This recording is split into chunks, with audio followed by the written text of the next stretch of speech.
sin entering, not centering. Sin entering. Sin Sin entering. entering. All right. Hey, guys. I'm Chase Smith. This is Nigel Robinson. You're listening to Hyperlink, a podcast journey.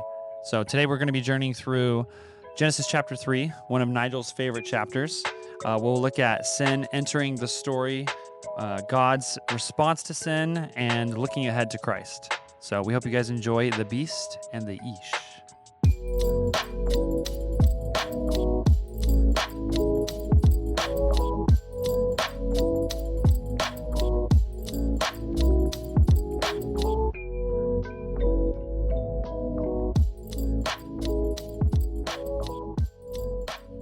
The beast and the Îysh? That's how I hear What it is in my head. Îysh? We'll get there. all right. Chapter 3. That's a Hebrew word, though. Yeah? It's a Hebrew word. Hebrew. No, it's a Hebrew word. Genesis 3. This is the chapter, right? This a pinnacle chapter in the entire Bible. We talked about at the beginning. It's quickly becoming one of my favorite. The fall of man. I know I am such a sadist. I'm just kidding. The reason, and I hope I can convey it today, is the themes and prophecies in this chapter are literally pervasive through the rest of the story, all the way to through Revelation, and then even if we really think about it in our lives today. So, let's do a quick recap, right? So, chapter 1, we had darkness and waters representing chaos. Mm-hmm. Sea monsters or serpents are created, yet God is above all of it. He is the God above gods, above it all. He is creator of all, even the monsters that we fear. This creator, he values humans, and he wants you and I to rest. Chapter 2, we talked about the wilderness. Also now a new element representing chaos. A garden is peaceful. Man is to rest in the garden and guard it or keep it. God makes man a helper, and a future is on the horizon that we kind of begin to see, right? So let's dive in. Chapter 2, verse 24. We're gonna read that. By we, I mean Chase, because he's the resident reader. I'm the resident reader. It just works with the alliteration there. A resident reader, a reading rainbow. I live here, and that's all I do is read. It's not true at all. All right. Genesis chapter 2, verse 24. Therefore, a man shall leave his father and his mother and hold fast to his wife, and they shall become one flesh. And the man and his wife were both naked and were not ashamed. Naked. They were naked. This Hebrew word is Erum. E-R-U-M. Erum. Now, what's the next verse? Chapter 3, verse 1? Yep. Now the serpent was more crafty. Stop. The word crafty. The word crafty is a Hebrew word, and it is Arum. A-R-U-M. Remember that. Okay. This is wordplay here. It's definitely on purpose. Was the serpent naked, or was the serpent crafty? Were the people naked, or were the people crafty? Like, what's going on here? Arum. Remember, this is a verbally taught. This is verbally passed down for the generations. So what, like, they're hearing the words sound almost the exact same. So what's going on? Keep going. Now the serpent was more crafty than any other beast of the field that the Lord God had made. Perfect. We'll stop there, and we might pick up some reading later on. It's a well-known story, but the serpent comes from where? The wilderness. Sneaking into the garden. You can imagine there's not serpents in the garden. God put man in the garden to guard it. From what? To keep it? Guard it from what? From some of the outside areas. The serpent seems to be coming from the wilderness. So in chapter 1, we had sea monsters or sea serpents. The Hebrew word was tanin. It kind of represents chaos. It's a chaos creature, if you will. Chapter 2, we have the wilderness also representing chaos. So chapter 3, we have a serpent coming from the wilderness into God's garden, which represents pleasure and delight.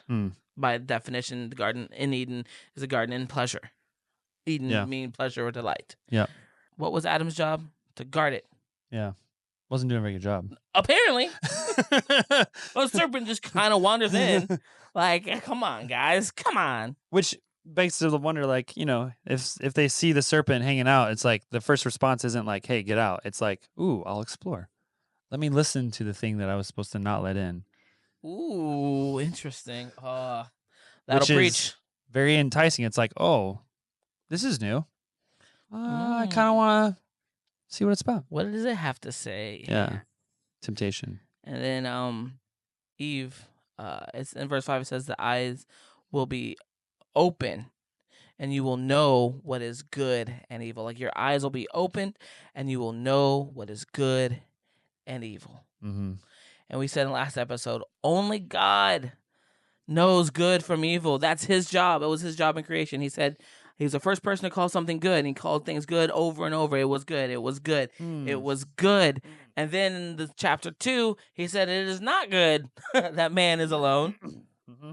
So he's the first person to call something good, and he's the first person to call something not good. He's the one to do that. But this serpent is tempting man to be able to say, I can decide for myself what is good and what is not good. Yeah. What I see there too is that this thing that I've been focusing on lately, we talk a lot about the kingdom of heaven and hell and lack and abundance, but we in this picture, I think often as Christians we are tempted to, religion teaches us to look at the bad. And religion says, don't do this, don't do this, don't do this. The kingdom of heaven and abundance, and like the whole picture of repentance is no longer face the direction of destruction, turn around on this path, and which is repent, turn around, and face heaven, face God, and go towards Him. It's a direction, not so much like a destination. I mean, it's they're two in the same. But if your eyes are like Peter, if your eyes are on Christ amidst the storm, then your eyes are on the good thing, and your focus is centered towards the kingdom of heaven and abundance. Whereas a lot of us typically, especially in religion teaches us to try to walk towards God while looking back at hell, of what not to do. It's like I will know where I'm going based on where I'm trying to move away from, as opposed to looking to God in all His fullness and only focusing on the good. Which that's what this shows me, is like He's tempting them to know good from evil and know the difference, when what their purpose was to focus solely on abundance. It's so good. Yeah.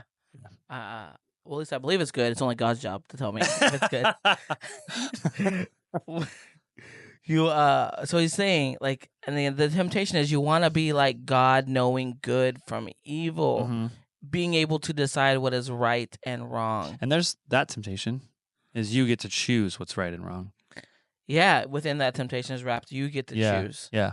Being able to decide for yourself Mm-hmm. Yeah. what is right and wrong.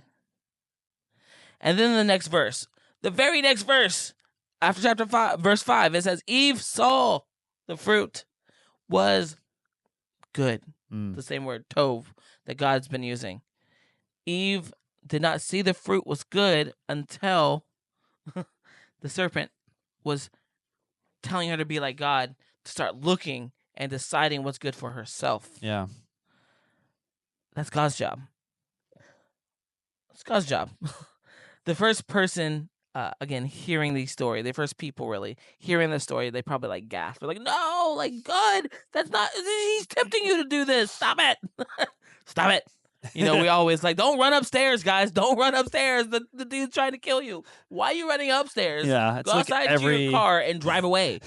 Every horror film. Yeah. Let me go investigate this creepy noise. Us watching it, or like they're investigating this serpent, and then they're like listening to it, and they're like, what are you doing? And now you're doing the very thing that is only reserved for God. Yeah.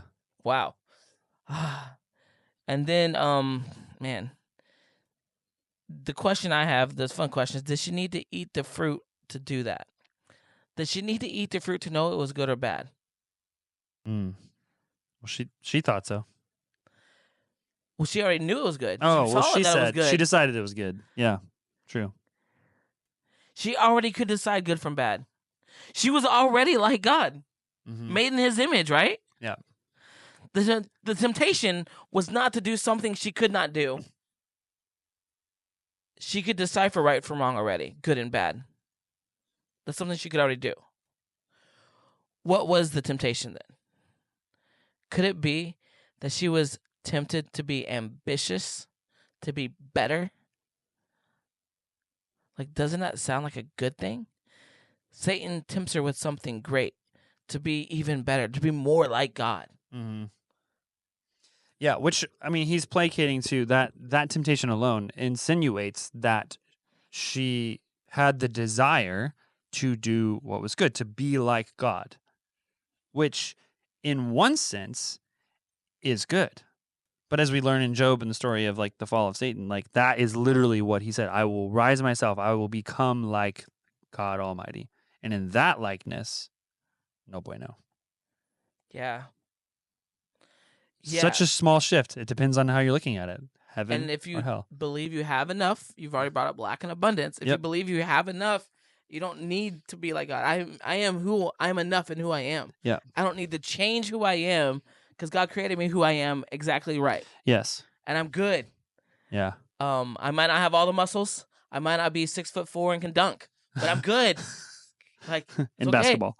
Yeah, it's okay. Like I'm enough. Yeah. And Satan's temptation to Eve here is like, you're not. Yeah.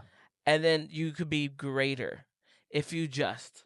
And she desired it. And that's so key to the story. Yeah. This is a story of desire, of contentment, of seeing more and wanting it. Yeah.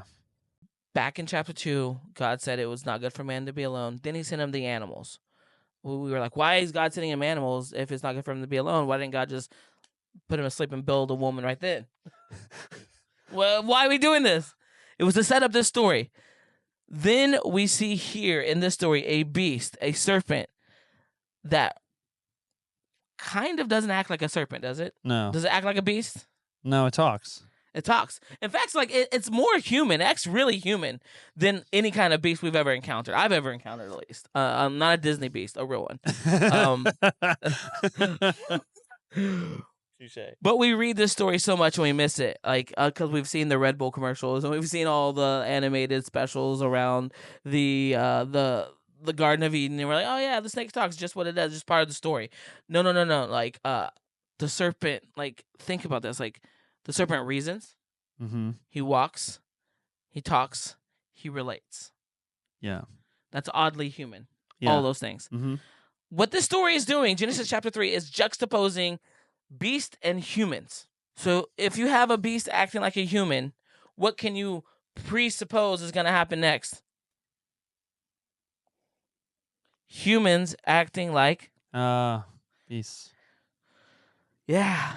So what makes us different from beasts? That is the question for Genesis chapter 3. What makes humans different than beasts? Because all the typical answers kind of don't work. Like, we walk, yeah. We talk or communicate, right? Mm-hmm. We reason. Animals don't reason. Right. Most of them, mostly. And not to the level that we reason if they do. Right. We relate. The beast here clearly does all of that. So what makes us different? Well, I mean, we're made in the image of God. I mean, I believe that is both physical and spiritual, but yes. We usually just go, typically, I'd say, I grew up going more physical, but it is the imprintation of his spirit in us. So that's where I usually go with that. Yeah, like, of course we have a spirit that makes us different than beast. Yeah. I would say typically, like, in order for something to communicate and reason, usually there would be a spirit behind it. Okay. Regardless of form, but that is typically what I would usually go for. So, I definitely, those ideas are there. I like to try and use the text to, like, describe, to figure this out, though. Mm-hmm. Right? So what have we learned so far in the text? The difference between a man and beast are in the text. You said one, we are made in God's image. Mm-hmm. That is the key, right? Like you said, we are made in God's image. Yep. So what does God look like in the text? Like, that will give us the key. He's creating. He's a creator. Yes. We've learned that. That's one of the biggest things. God is a creator. And we also learn that he values us. What else do we learn about creation? He knows when to stop creating. Mm-hmm. God is a God who is a creator, but he knows when to stop creating. What if our ability to say no, to refrain from beastly actions, or as the New Testament puts it, fleshly desires, to stop? What if that ability is what makes us like God? Because Eve desires the fruit, then she takes and eats it. David desired Bathsheba, right? Yeah. Just to be clear, the word for desire is used in chapter 2. The food was pleasant. It was desirable. The fruit was desirable. This is not the issue. God made the fruit desirable. Yeah. But God said, don't eat of this one tree. The next time this word is used in Torah after this story is do not covet your neighbor's house or wife in Exodus. Do not covet, do not desire. Which is Proverbs 12:12. Can you turn there? Yep. Proverbs 12:12. It uses the same Hebrew word in this one, and it's also so interesting because when you hear it, you're gonna be like, mind blown. Whoever is wicked covets the spoil of evildoers, but the root of the righteous bears fruit. Whoever is wicked desires what? The spoil of evildoers. The spoil of evildoers, but the root of the righteous bears much fruit.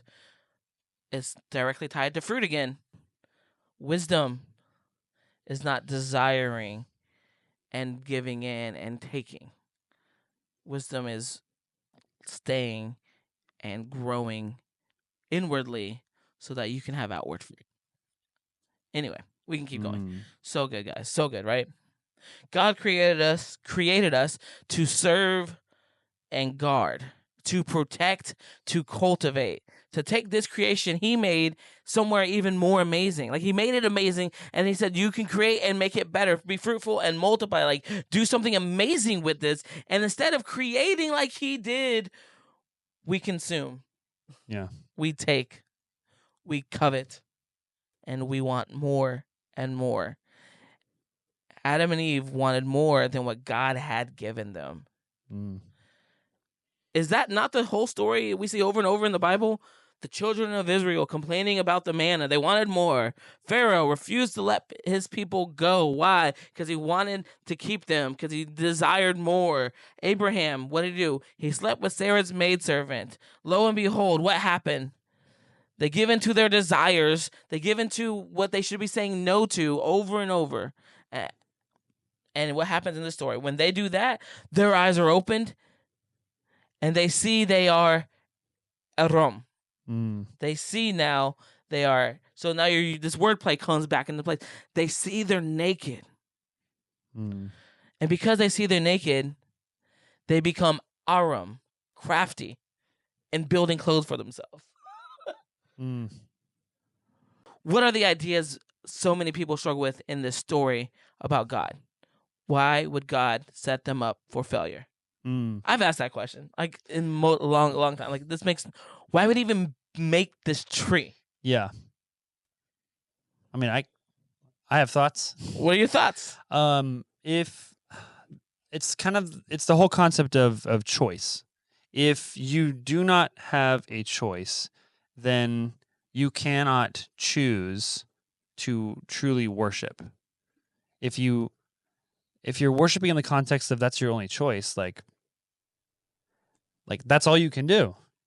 If that is the only thing that you have the ability to do, then that is what you will do and the only thing you'll do. So as a God who desires communion with us, doesn't need it, but communion and wants to be praised in context of being God, you have to have a choice, I think, in order for to then you are choosing to praise him. And then out of that choice, there is gravity and weight and importance. We have the ability to do that. I don't know.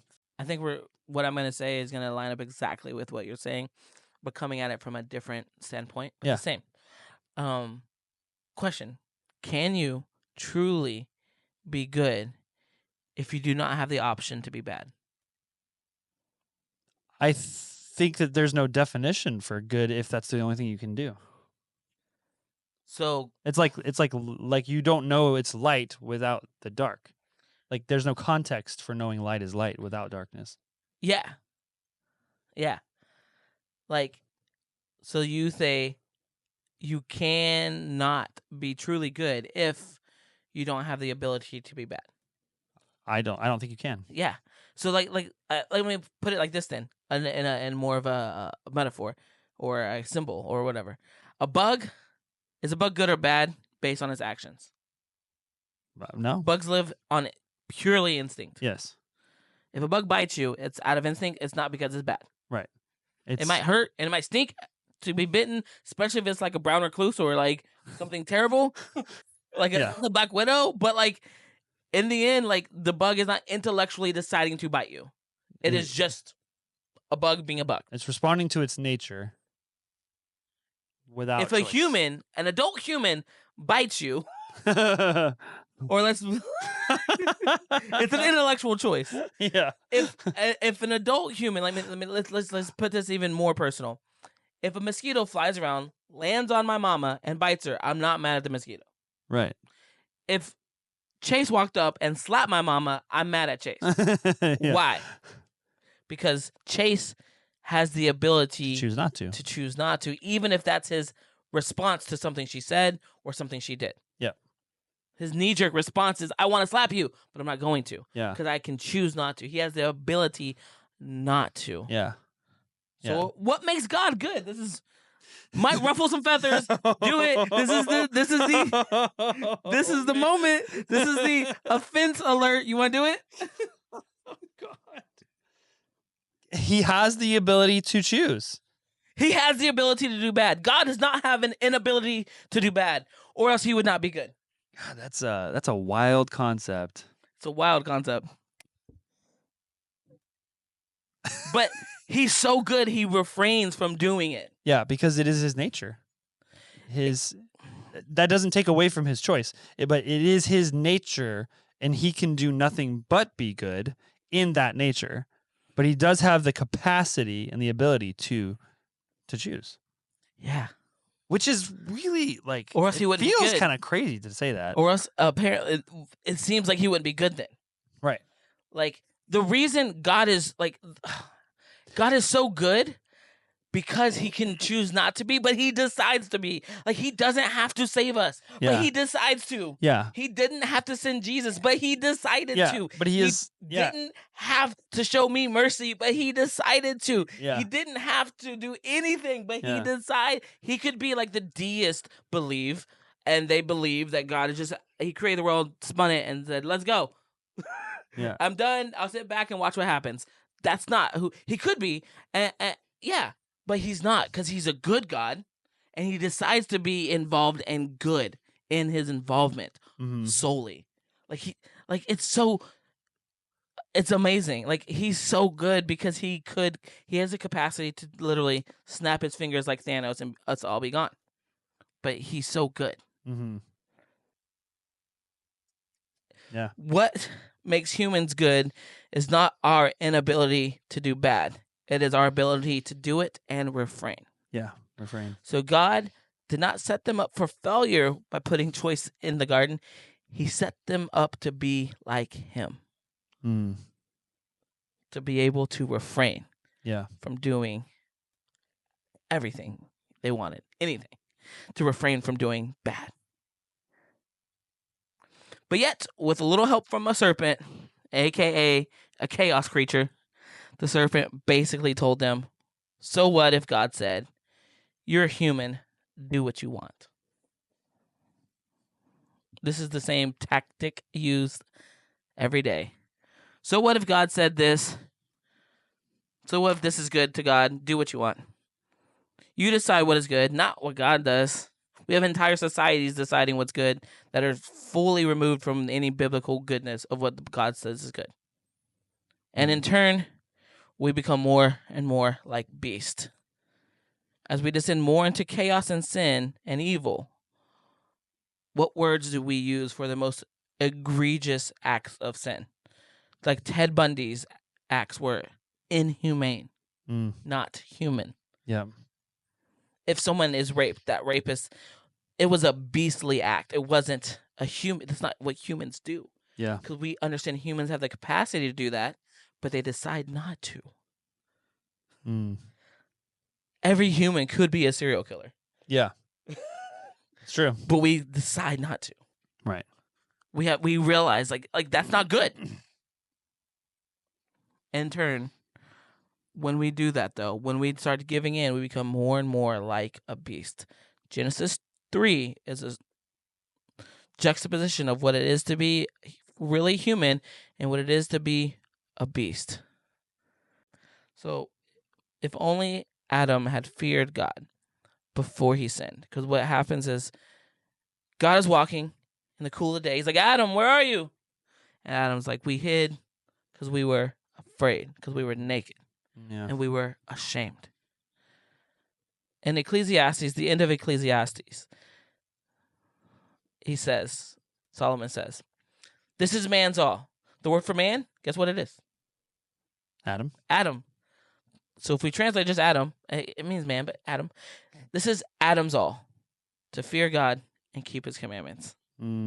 What if Adam just feared God and kept his commandments instead of eating of the fruit, of allowing the serpent into the garden, the whole nine?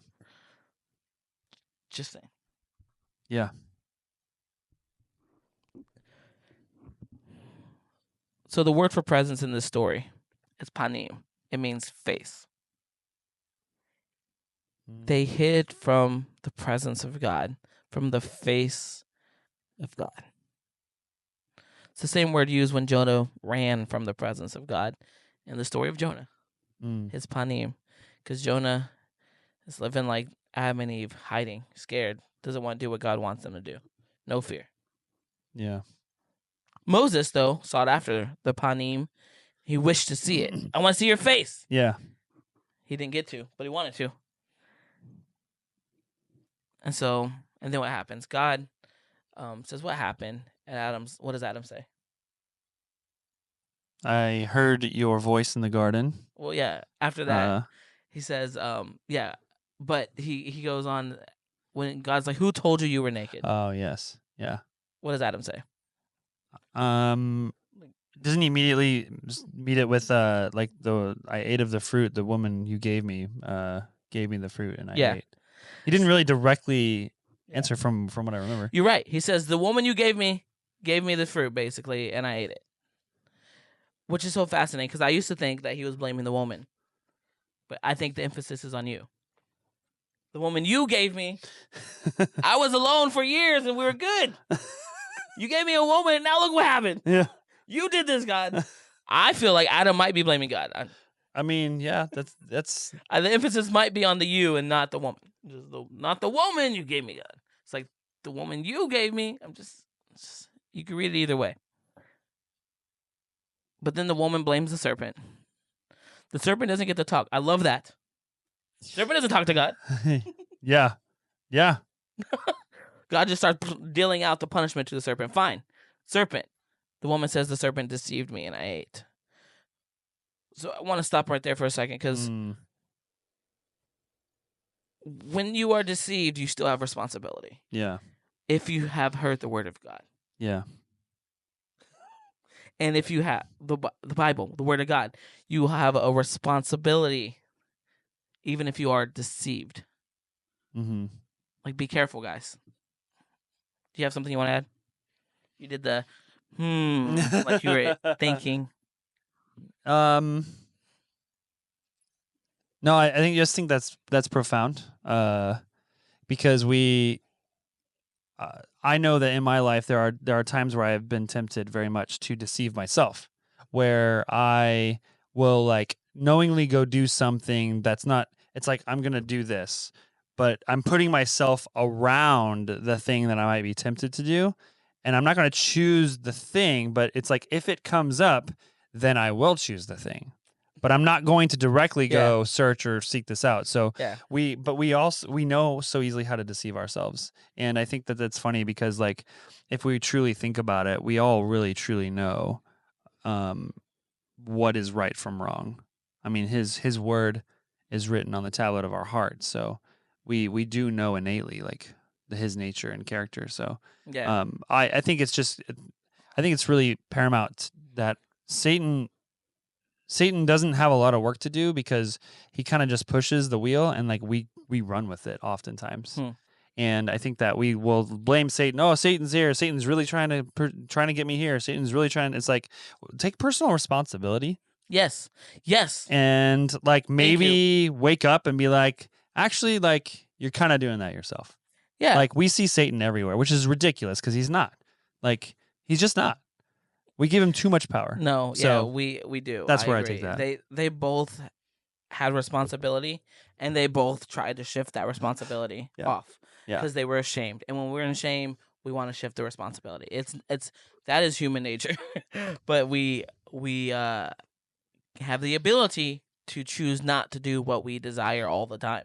Yeah. And we can choose to have responsibility. We don't always want to, but we can. And that is part of making good choices, and not just good, like it's good for your health, but it's like good in the grand scheme of eternity. Yeah. And I'm unsure how much. Like I don't know how much responsibility they needed to have or not. I'm not God. That's for God. But I do know, there is responsibility. And so thanks for sharing that, Chase, because we do sometimes put ourselves in situations and deceive ourselves. Yeah. We try to. Oh, I think we lie to ourselves, but we know what's going on. Yeah. So, but the Lord starts doing what? He starts cursing. And note, he curses the ground. He curses the serpent. He does not curse Adam and Eve. Yeah. That's good. What is the curse of the serpent? To crawl on his belly and eat the dust, and dust you shall eat. Who came from dust?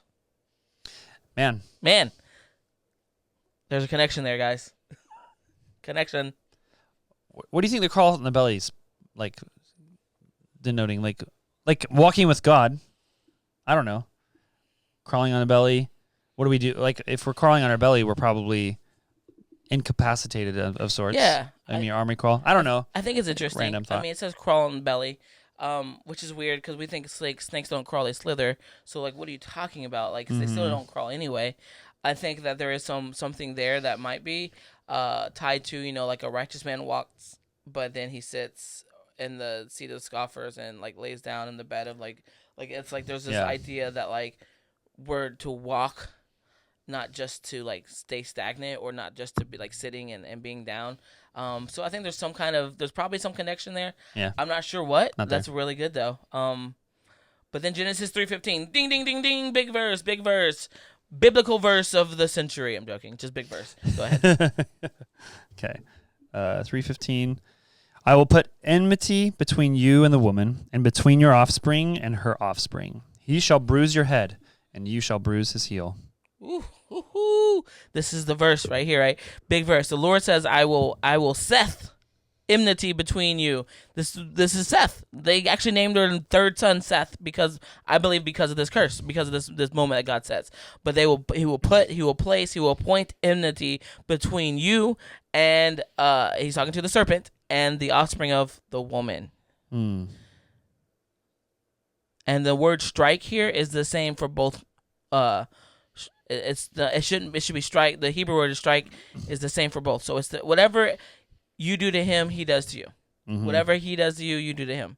Type thing. Yeah. So it's not like, oh, one's like a little bit and one's a big one. It's like no. It's the same but different.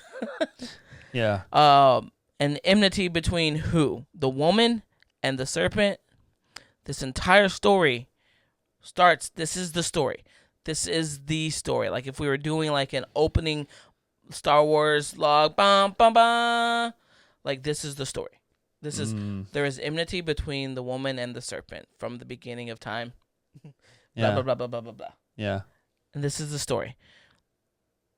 Like what do we have in Revelation? There's a woman and a dragon. It's a woman and a serpent. Like it's the story. Yeah. It's the story. I find it interesting. Like it automatically shows you and pictures the placement of the beast in our space. So if in battle or anything, like whoever has the high ground, Star Wars, whoever has the high ground is the advantage, typically. It's over, Anakin! I gotta say it now. All right, that's it. It's I just like how there's an automatic placement of like, look, this guy is already at your feet, and if you choose, you can put your foot over him easily. So yes, it's like we are already put in the curse. The advantage is made on our behalf. Yes. So I like that. I just haven't read it that way before. I never had. Thank you. That's so good. Yeah. Yes, the story. That's what it plays out between the woman and the serpent, the offsprings of each, and this is key, right? Like I said, this is the symbolism we see throughout everything. The man battling the serpent, the woman battling this, and what's okay, guys. The Bible is not anti-woman. Like the woman is the main characters. For so many, like this is it. Like the woman and the serpent. It's not the seed of the man. Yeah. It's the seed of the woman. Mm-hmm. I will put enmity, but it could have been. Why did he? Two were made equal, male and female. He created them equal. Like there is very much pro women. It's very much pro man too. It's pro both. It's just anti one, and that is the adversary. Yeah. And it's pro humanity. Okay, and so But yes, and so it's so key. We should just see that conflict happens time and time again. So fun little like thing to do. Chase, name a story. Literally any biblical story. That's a story that's not just a teaching, but like not a story. Like just name a story, and we'll see if we can find this conflict: the seed of the woman versus the seed of the serpent in that story. Ooh, one of my favorites, Joseph. Okay, so Joseph, we would assume, is the seed of the woman. So, what part of Joseph's story? We'll go with I guess the beginning. Sure. That we got. So Joseph, you got Joseph and his brothers. Mm-hmm. His brothers, especially Judah, who's trying to kill him. Yeah. And Reuben's like, maybe we shouldn't kill him, but like Judah is like, let's kill him. The seed of why? Because the enmity between two offspring, seed of the serpent versus seed of the woman, the seed of the woman and the seed of the serpent. And what happens is they try, and then what's so fascinating about Joseph's story is like they try and then they put him in a pit. So they bring him low. They're doing everything they can to bring him low. And the pit is the same word for abyss. It's kind of the same kind of concept of like hell, when Jesus goes down to hell. Like the whole thing, like it's all there. Yeah. And then what happens is he comes up and he's in the palace, or he's in Potiphar's house, and then he gets thrown into another pit of a prison. Then he comes up into the palace, and then he has all power and authority and rule. He is ruling, as it says in Genesis 3:16. We haven't got there, but he's gonna rule over you, right? He's gonna rule. And it's this idea of reigning and like reigning together, not just like ruling like I'm gonna lord over you because I'm your husband. So we're gonna talk about that later. And so you have all that right there. Boom, boom, boom, boom, boom. It all connects. And then he has the ability to strike back at his brothers. But instead he chooses grace. Yeah. And mercy. Just like Jesus. Yeah.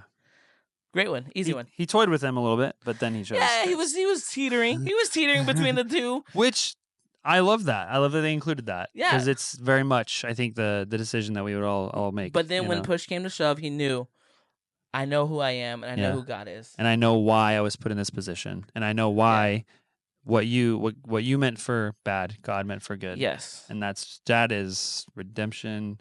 That is the kingdom of heaven at its finest. So good. It is so good. That's a great story. Thanks. All right. So God's response to the woman is so key. Genesis chapter 3, verse 16. Go ahead and read that, please. 3:16. By the way, there's another popular 3:16 we should know. To the woman he said, I will surely multiply your pain in childbearing. In pain you shall bring forth children. Your desire shall be for your husband, and he shall rule over you. So this is key. The word pain is an emotional pain. It maybe would be a better translated of sorrow. The Hebrew word is more of an emotional, not a physical. So it's not physical pain I'm multiplying. It's emotional pain, emotional turmoil, emotional sorrow.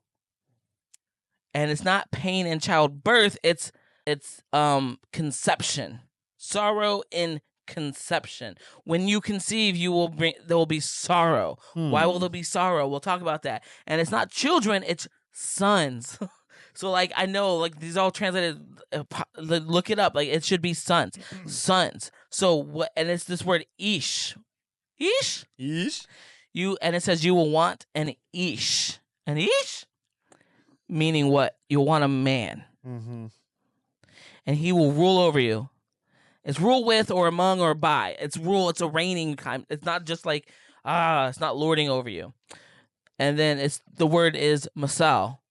And all other Semitic languages, it means to be like. Oh, wait. So God What are you saying? God created man to be like him, just as he rules over the universe. We are to rule like him, to be like God. Adam was supposed to be like the Lord, and he failed. So now we're looking for the right king to be like God, to rule, to be like seed, to the seed that will be the Îysh, the man that will be like God. The first time this word is actually used is in Genesis 1:18, that he will put the sun to rule over the day and the moon to rule over the night. But again, it's like this. There's an idea in there of being like something. The sun be like the day and the moon to be like the night. To separate light, order, creation from darkness. So what does this mean in light of this story? And here's why I love it, guys. The woman will desire a man, not her husband. It's a different word for husband. It is Îysh. And this man will rule over her. All connected to sorrow in conception. All right. The woman will be sorrowful in conception because she is waiting for the Îysh to come to be the one to redeem the world, to defeat the serpent, to rule over the heavens and earth, to separate darkness and light, and she will not get one. So there's sorrow because it's not the one. To separate light and darkness. In Revelation, darkness is gone. There is no sun. God is the light. Jesus is the one to do this. He is the seed. Jesus is the one to rule. He is that seed. And when you get to Mary, like, you get a woman who is joyful in her conception. Elizabeth and Mary rejoice. Like, women were, that's why it's so important. Like, these portrayals of somber Mary during pregnancy, no. She was writing joyful songs. Yeah. Like, she was rejoicing because they had been waiting for thousands of years for the seed of the woman to be there, the promised seed. And here she was the one to be that woman, to be that person, and to deliver that seed. And Elizabeth and Mary, they rejoice because they know that we've been waiting for generations for this moment. Since Mount Sinai, at least, they have been waiting. And this story is set up. Like, it's so key because the reason they rejoice is to show that there is no more sorrow in conception. Right? Jesus changed that. This story is setting up two characters, the serpent, the woman, the two seeds, the seed of the serpent, the seed of the woman, and two desires. The serpent's desires, the woman's desires, all in Genesis chapter 3. And what is the serpent's desires? John 10:10 tells us the enemy comes to kill, steal, and destroy.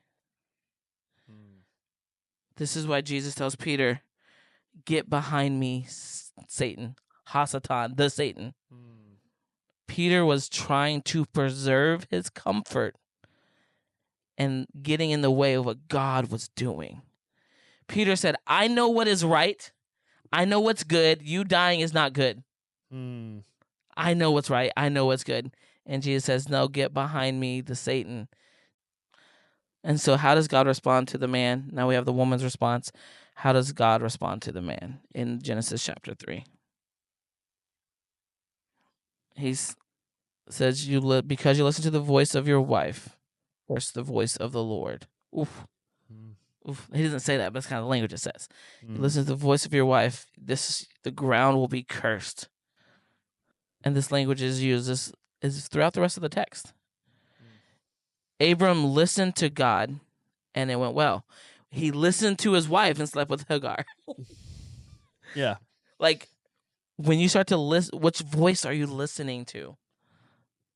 And then you're going to toil, or the word is the same, sorrow. There will be sorrow. In sorrow, you shall eat from the ground. You will have an emotional pain from what you've done. Mm. He does not, his call does not change. He was always meant to be a man who toiled in the ground, who worked in the ground. His call doesn't change. His location does. Mm. No more pleasure, sorrow in its place. Hmm. Adam, if we keep going in the story, Adam names Eve here. This is the first time we actually get her name. Before, she's just a woman. Interesting. Yeah. Before the fall, he calls her based on who she is. She's a woman. Mm. Now he names her based on what she can do. Bring the seed to crush the head of the serpent. Yeah. He's like, this is who you are. I need that. We need that. I don't want to be sorrowful anymore. Yeah. And then God clothes them. He kills something. And then he placed a cherubim to guard the garden. That was Adam's job. Now an angel has to do Adam's job. Mm. And he drove them east. In the Bible, east is always away from God. It's just symbolically away from God. But let's talk about death. It says, if you eat of the fruit, you will surely die. The serpent says, shall you die? Like, do you think you're actually going to die? They eat of the fruit. Do they die, Chase? No. I mean, eventually, but like, no. It says, in the day that you eat it, you shall surely die. Did they die in the day that they ate it? No. They didn't die that day. Does the text say or allude to any kind of spiritual death? I feel like yes, but I don't know that I could point a verse out. I mean, that's the concept I think I grew up with. So, Yeah. Yeah. It is the concept I grew up with too. Does it allude to separating from God? Yes. How so? Well, they're sent out of the garden. They're sent out of Pleasure. Delight. But is no, that separating from no, God? God continues to speak to them, and there's no delineated separation. So yeah, Yeah. it's like what he said he did not completely fulfill out of grace. Yeah. I mean, as soon as they sin, God is reaching out to them and seeking them and coming to them and finding them and clothing them. Sounds a lot like the prodigal son. Yeah, it does. So, and then in chapter 4, Cain and God speak, basically like Adam and God do. So like where there's no separation. Yeah. Were you gonna say something? I was gonna say, well, just like it's alluded to in Hebrew culture, like when the father ran to the prodigal son, like the son, because of what he did, should have been stoned and put to death, but instead the father runs to them. So instead of punishment and justice happening, as in that story, as it should have according to custom, the father runs to them, comes to them, or the father comes to the son to clothe him, to make sure that he's okay, to redeem him. And this is what God is doing in the garden. He is coming to his son, and he is wanting to clothe him and redeem him. Yes. And stay the punishment that he deserves, that he called out in his own justice and his nature, that sin requires payment. Yes. And so instead of them dying, a sacrifice is made, and they are clothed with that sacrifice. Yes. Oh, yeah. So something did die. So something did die. In their place. In their place. The first substitutionary, such a hard word for me to say. Substitutionary atonement. Yeah. Which is beautiful. Beautiful. In the Bible. It's in the 3rd chapter. Like, it's ridiculous. It's so good. But are you saying that the prodigal son story hyperlinks back to Genesis? Yeah, absolutely. Okay. Just want to make sure I heard you correctly. Always. Yes. It's almost like the whole Bible is summed up in Genesis. But what Okay, so let's kind of wrap it up a little bit. Not Yep. only does Genesis 3 give us a reason man fell, Mm-hmm. the serpent fell. Not only does it prophesy of the Christ, it shows us substitutionary atonement. Could this be why Abraham knew God was not going to kill Isaac? He kept saying God will provide. Mm. We see it here. God provides. The Yeah. entire Bible is a story about two trees, two seeds, two strikes, two desires, two kingdoms clashing over humanity. Mm. We Christians are the bride of Christ, bought with a price. Yeah. He is our Îysh.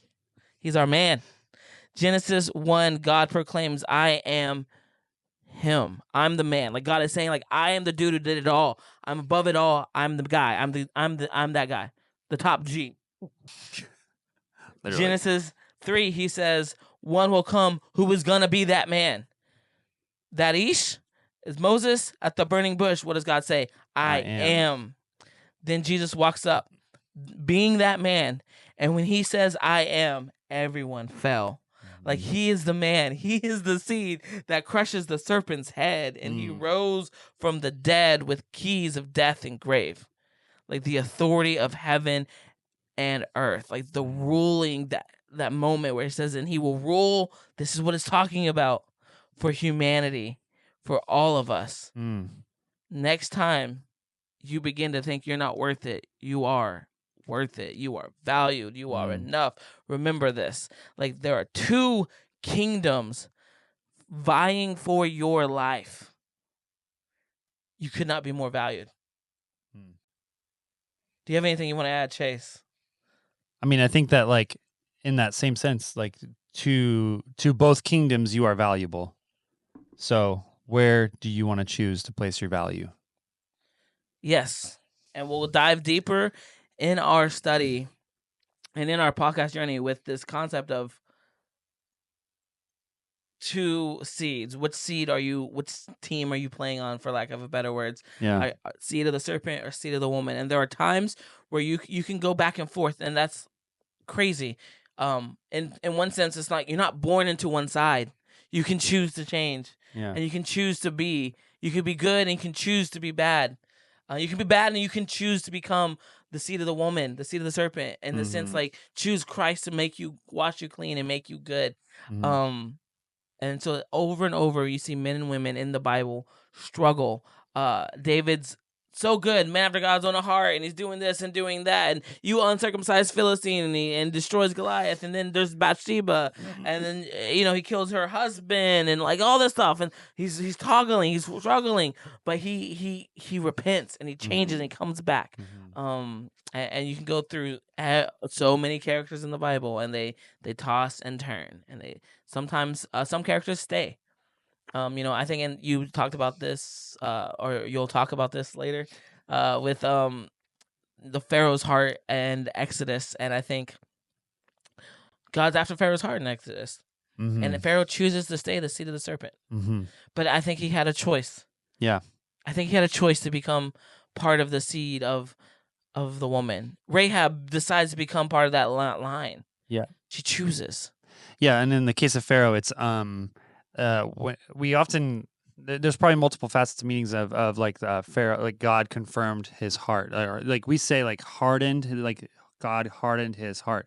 What that is like I believe the first 5 plagues, roughly, it says Pharaoh hardened his heart, and then the second 5 plagues, or the latter part, it might have been the last 3, where it says God hardened his heart. But what that means is God confirmed his heart, which is Pharaoh was choosing time and time again to harden his heart. And then when it says God, it was better translated, confirmed. And it was like he was showing Pharaoh, this is what you are choosing. And it is a confirmation of basically reflecting and showing Pharaoh, this is who you are choosing to be. So good. So I think that's just really important to be like, God does not choose for you, but he will show you and reveal to you through conviction and through your circumstances, what you are choosing to live in, because that's grace. Because when we cannot see what we are doing and we are turning a blind eye, then we are going to be stuck in our cycle. And it's until we face a mirror and we do that to each other, where we are mirrors and images of God. And when we see something in someone that we don't care for and we're triggered, chances are it's probably something that we haven't given over to God. So we are constant reminders to each other. And I think that that's beautiful. We are constantly reminders of, in our love, to help each other remind the power that we have in our choice. And I think that's the beauty of community. And that's why I believe in community. Yeah, no, community is huge. Yeah. Highly recommend it. Christianity is not a individual religion. It is a communal religion. Yes, there's a personal element to Christianity, but it is also a communal element. They're both needed very much. Like, you need personal prayer and Bible reading, but you need corporate interaction with like-minded Christians, with people. So we and we hope to build a community with Hyperlink. Yeah. So the Hyperlink Collective. The Hyperlink Collective. So you can find a community here online, at least, and we'll see what happens in the future. But I pray you understand how valued you are, and how it is a simple, not easy, but it's as simple as a choice to choose. Kingdom of light, kingdom of darkness. Yeah. Daily. Hourly sometimes. Yeah. Yeah. It's an easy shift. Chase, would you pray us out, sir? Yeah. Yivrechecha Adonai v'yishmerecha. Ya'er Adonai pinav elecha v'yichunecha. Yis Adonai pinav elecha v'yasem lecha shalom. The Lord bless you and keep you. The Lord make his face shine upon you and be gracious to you. The Lord lift up his countenance upon you and give you peace. Shalom. Thanks for joining us, guys. Thanks for embarking on this podcast journey with us at Hyperlink. Your support means the world to us as a listener-supported podcast. If you've enjoyed our episodes and would like to contribute, please consider visiting patreon.com/hyperlinkpodcast. Stay connected with us by joining our community on Facebook at Hyperlink, a podcast journey. We value personal connections and would love to hear from you individually. You can reach out to Nigel on social media platforms under the handle @HyperlinkNigel. And don't forget to connect with Chase on Instagram at bespoke_and_bourbon. If you have any questions or would like to book us for an event, please feel free to email us at hyperlinknigel@gmail.com. Thank you once again for tuning in and being a part of the Hyperlink Collective. See you on the next episode.